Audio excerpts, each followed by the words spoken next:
This is the one we're making today, purple and gold. Butterflies in metallic paint on cork. Zipper pocket in the front, zipper pocket in the back. So if you want to see how exactly we're making this one, keep watching. So the first thing you do is print out the pattern. The first 2 pages is the cutting plan. I have color coded the pattern so you can actually see. So main fabric, accent fabric, lining, interfacing.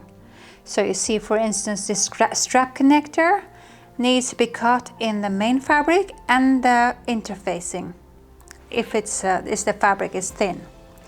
And the same with the shoulder strap, main fabric and interfacing, depending on which fabric you're using. The yellow is lining, so interfacing, lining and main fabric. Yeah, so this cutting plan tells you start with the main fabric on the table. So we see the front top needs to be cut in it. These are all the things that need to be cut in the main fabric. Then you start with the secondary fabric, the accent. See this part that need to be cut, and the lining the same, and the interfacing. So it should make it very easy to see which parts should be cut in each fabric. And also here's this legend and I would cut that out and keep it on the side. Here is what else you need. Here's the fabric you need, how many yards you need. Here are the zippers you need, and here is the hardware you need. So it's a good idea to look at this before you order, so you are sure you have all the hardware in the house when you start sewing your bag. On my website you can find resources on a lot of places where you can buy hardware, and of course on Amazon as well. The first thing you have to do, check to see if this is really 2 inches. Then you go ahead, cut all the pattern pieces, everything is included, seam allowance. This pattern is pretty easy. There's only one little thing you have to do. The side gusset has a fabric fold to it, so you need to cut that twice so you can tape the parts together. So in order to do that, I have a straight piece of paper, trying to align it, and then I'll cut that.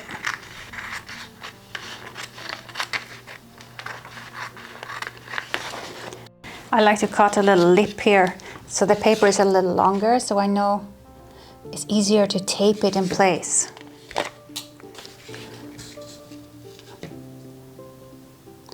What we can do is use my weight again on that side, and then we can use this on that side so it lays steady while we tape. This is a cork that has a metallic print on it, and I love it. We're going to use that for the pocket. It has a direction here, so we need to be aware of that. So this is the accent fabric, and from our legend here it says the accent fabric has blue dots, so let's find all the patterns that have blue dots. That should be only the front pocket. There, that's the front slip pocket. We have to be aware that the front slip pocket is wider at the top than the bottom, so don't follow the edge.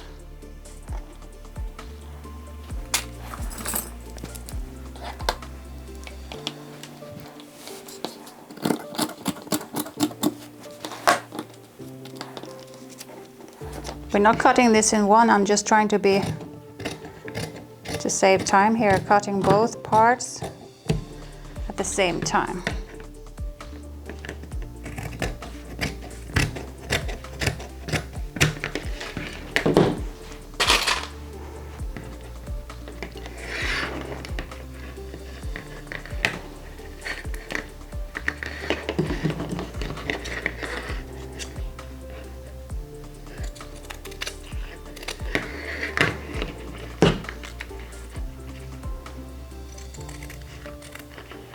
This is such a fun cork, I absolutely love it. This is real cork tree, and that's put on a piece of backing here, so it can't withstand all kind of treatments. So now we have the front slip pocket. Let's put that aside.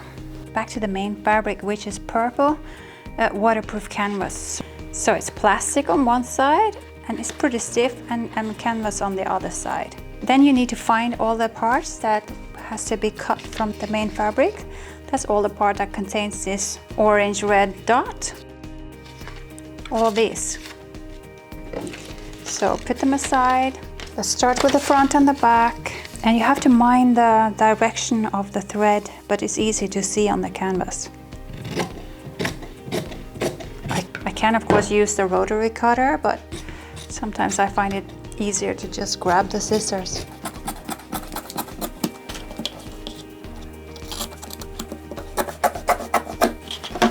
That's the front part, the back part. They're equal, so you can actually cut the same pattern twice. Then we have the back part of the pattern. Mind the direction of the thread.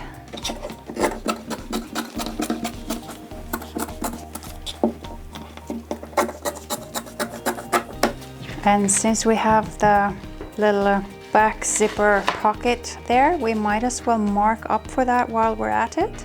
You can use clips instead of your fitness weight if you use fitness weights for other things than this. Wait. Sides. You can make one in the center. And remember to do the diagonals on the sides here. Here's the side gusset. We can clip that in place.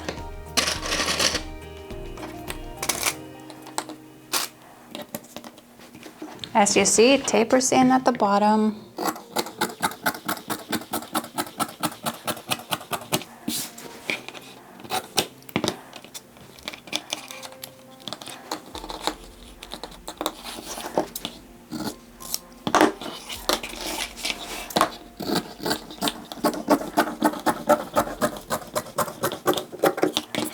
So now we need 2 strap connectors.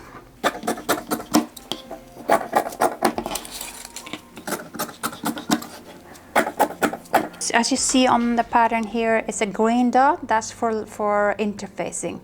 And since we're using waterproof canvas, where we cannot iron and glue interfacing to the waterproof canvas, and it's also not necessary.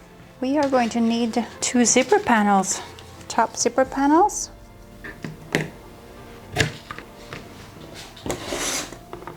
I could use the rotary cutter just to show that I know how to use it, more or less.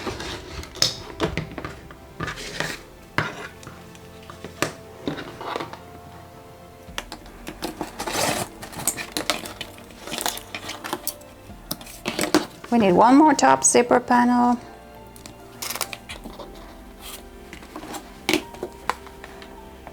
You see why I think it's quicker to just cut it with the scissors. I admit you do get a straighter line with the rotary cutter though. Now we have the 2 zipper panels, and then we need the shoulder strap. Now we got the shoulder strap left. So what we'll do is we mark up there, there. We can even mark up here, but we don't have to. I was lucky enough to have enough of this waterproof canvas, so I don't have to splice the shoulder strap. I have enough for 1 long piece, and if you are that lucky, be happy. Otherwise, you have to take, if you have to make it with 2 pieces, you have to do it like this. And then if you're not as lucky, you go, that's the end, just there. Let's see, there. You sew across there. This is also how you do the binding. You sew diagonally, then you fold that so it's on the diagonal. It has to be to make it good, pretty. But I don't have to because I got one long strap. I just need to check the measurements because it says here I have to prolong it with 44 inches. You can check it so you can make the strap as long as you want. But make sure you have a little room to adjust it in case you want to use it as a shoulder bag, then you need the strap shorter. If you want to use it as a crossbody bag, you need it a little longer. So it says here, extend 44 inches.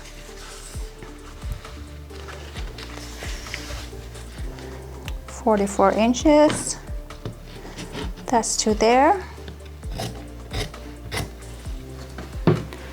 That's my shoulder strap. So all we need to cut now is the lining. This is the lining fabric I am going to use. It has a little dolphin and it says Bahamas on. I want to cut my front and the back to double on double fabric.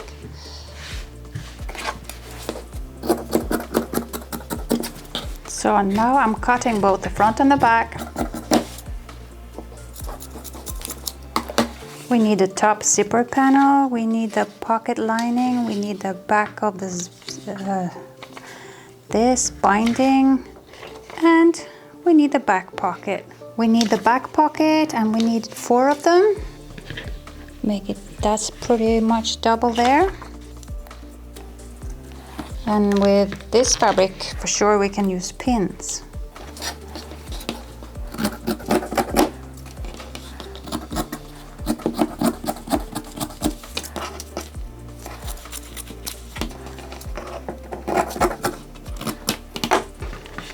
Now we got all the back pockets because we got 4 of them, but we're going to interface them too. And then we need the front pocket.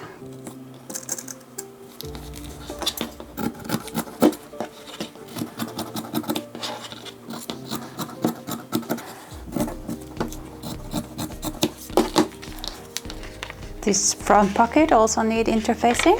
This is the lining for the slip pocket in the front.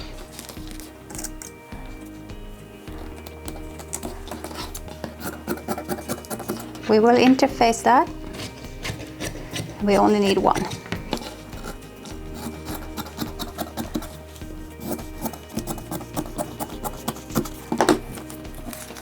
Now we need the zipper panel. We need 2 of them.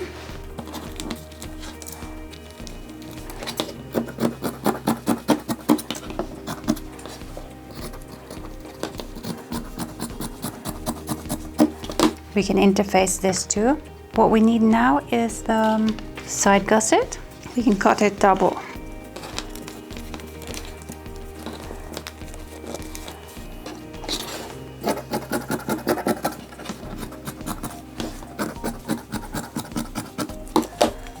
We need interfacing on that as well. Okay, so now all we need to do is cut the bias binding. We lay the fabric flat and we can fold it diagonally 90 degrees. I think this should be good because this will give us a binding that's this long here all the way up here. That's enough for us. So I will cut to the side here.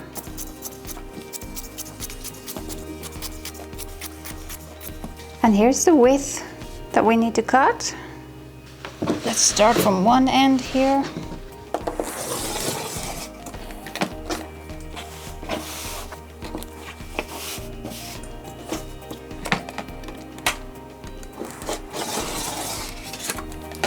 And now to the interfacing. Since the waterproof lining is a little stiff, I'm going to use this fusible fleece on the front and the back parts only to make them a little bit softer.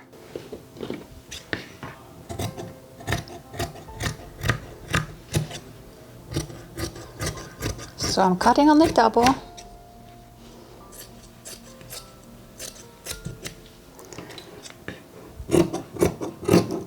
I'm going to fuse it onto the lining part since we cannot fuse anything to the waterproof lining. Okay, got the front and the back. Actually, I also want the side gusset.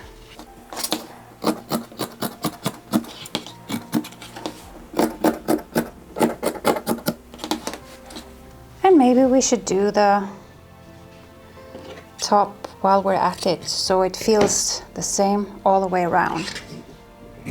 This is the zipper panel.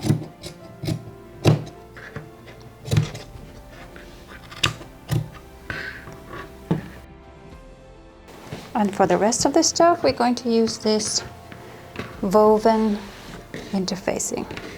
We have the back pocket that needs to be 4.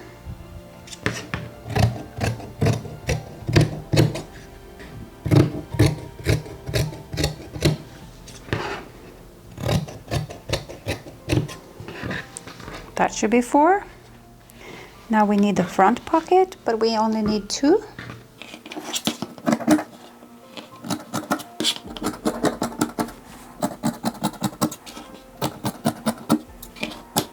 All we need now is this slip pocket, and we only need 1.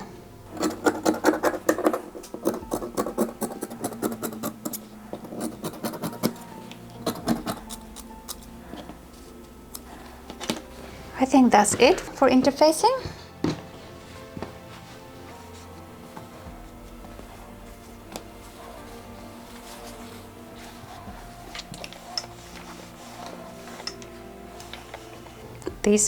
This is the pocket lining for the back pocket and for the lining pocket.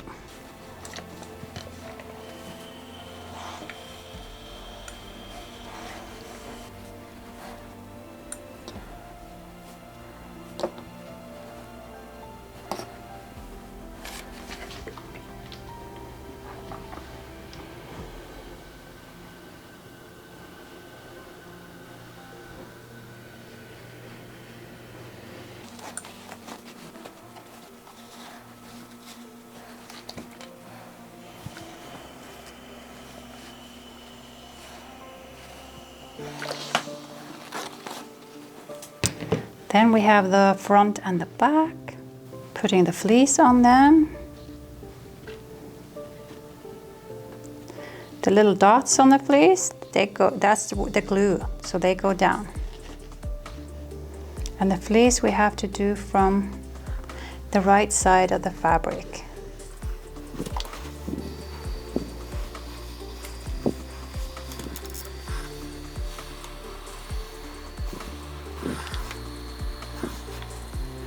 Check to see if it's glued.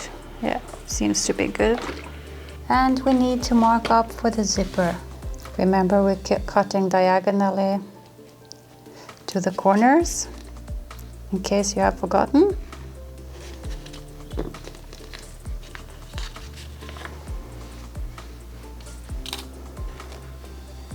Here is the zipper panel.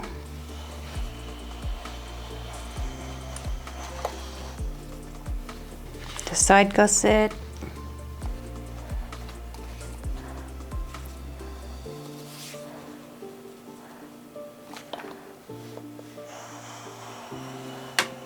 Both these bias tapes that we have made, in one side we'll fold it, and now at least now it's flat. Do the same on the other.